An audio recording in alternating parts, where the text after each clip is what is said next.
Sa ilalim ng bagong pamunuan ng Department of Health o DOH, ilang reforma at mga polisiya ang nakatakdang ipatupad sa loob ng ahensya. Nauna na rito ang pagpapalit ng mga posisyon na agad ding sinundan ng pagbuo ng isang Council of Experts. Ang mga miyembro nito matagal na sa serbisyo na dating mga kalihim ng DOH. Isa sa mga ito si Iloilo Representative Janet Garin. Pangunahing mandato ng Council ang pagpapalakas sa Universal Healthcare Act. Tunghay ng kabuuan ng balita sa report na ito. Matapos ang balasahan sa mga opisyal ng Department of Health o DOH, buhat ng formal na maupo bilang bagong kalihim ng ahensya si Health Secretary Jose Pujalte Jr. higit 2 linggo nang nakalipas.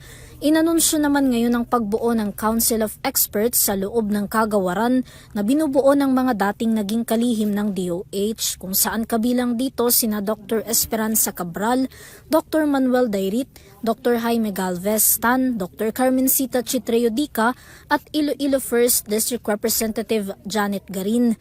Tututukan ng nasabing council ang pagpapaigting at pagpapalakas sa implementasyon ng Universal Healthcare o UHC Act na titiyak sa mas mabilis na paghahatid ng dekalidad, abot kaya at makatarungang serbisyong pangkalusugan sa lahat ng mga Pilipino sa bansa.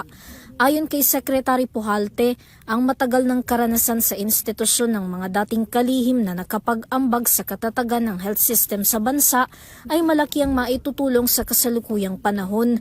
Magsisilbi rin daw silang isa sa magtataguyod ng reforma, magpapatuloy ng good governance, people-centered services at iba pang mga kinakailangan sa ahensya, lalong-lalo na sa UHC Act at mailapit ito sa komunidad.